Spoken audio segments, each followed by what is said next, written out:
Good morning, Unadal Presenter. This is Sarla. Now let us see a topic OSI layer in data communication and the networks. Before entering into the OSI layer, now let us see what are the objectives of data communication and networks. So the first objective to understand the division of the network's function into the layers, and second one to be familiar with the components required to build the different types of network, and third one to categorize various unicast and multicast protocol and their functionality, and the next one is to learn the flow control and the congestion control algorithm, and third one is to illustrate the various service of offered by the application layer.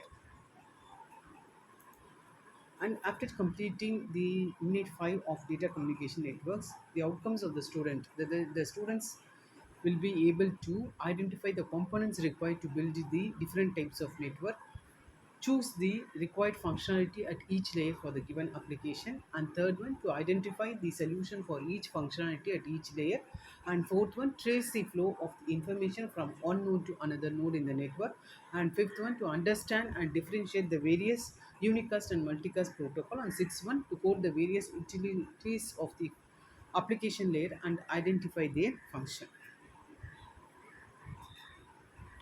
So now let us see what is the OSI layer. So OSI is nothing but the reference model. It is internationally standardized network architecture. The OSI stands for Open System Interconnect, which deals with open system, that is systems open for communication with other system, which has been specified by ISO 7491. So this model will be having 7 layers.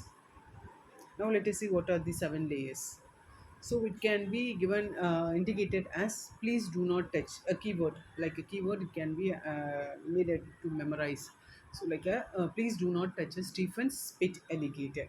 So please, P stands for physical layer. Do not. D stands for network layer. Not. Do not.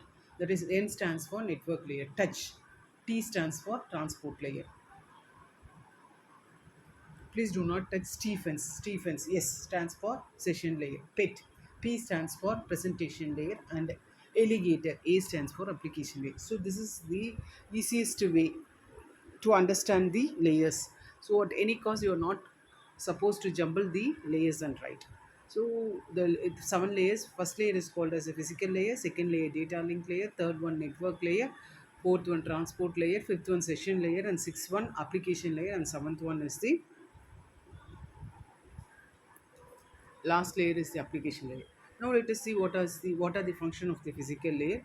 It is used to transmit the bit from one computer to another computer. It also regulates the transmission of the stream, and it defines how the cable is attached, and it is also defines zeros and ones. That is how many volts represents one and how long a bits last. Whether the channel, it also used to represent whether the channel is a simplex or duplex. How many bits connectors are has been used. Now let us see the function of the layer 2 data link layer. So it is nothing but it is used to represent the packages that rob it from the physical layer into the frames. So it is responsible for the logical addressing structured packet for the data. It is also provide the reliable transmission.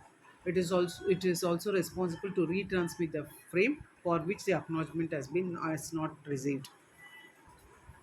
Next, let us see the function of the layer 3, which is named as a network layer. So it is used to manage the addressing and routing of the data within the subnet. So the routing can be based on the static table and determine at which the session starts, and individually determines for each packet and reflect the current network load. Next one, let us see the function of the fourth layer, which is a transport layer. So it manages the transmission of packet, repackages long messages when necessary into a small packet for the transmission. It also responsible for the reassemble of the packets. It also handles the error recognition, and also error recovery is one of the responsibility of the transport layer. Next layer is the fifth layer, which is called as a session layer. So session layer, it allows two application on which different computers to establish, use and end the session, and it is also responsible for the dialog control, and also performs the token management and the synchronization. And layer 6, presentation layer. It is also related to representation of the transmitted data. It also provides the service for secure, efficient data transmission, which means that it is responsible for the data encryption and the data compression. And last one is the seventh layer, which is called as application layer. So layer at which the application access network services. So for example, telnet, snmt, smtp, smtp, sntp, http, everything, dns, everything comes under the application layer. Thank you.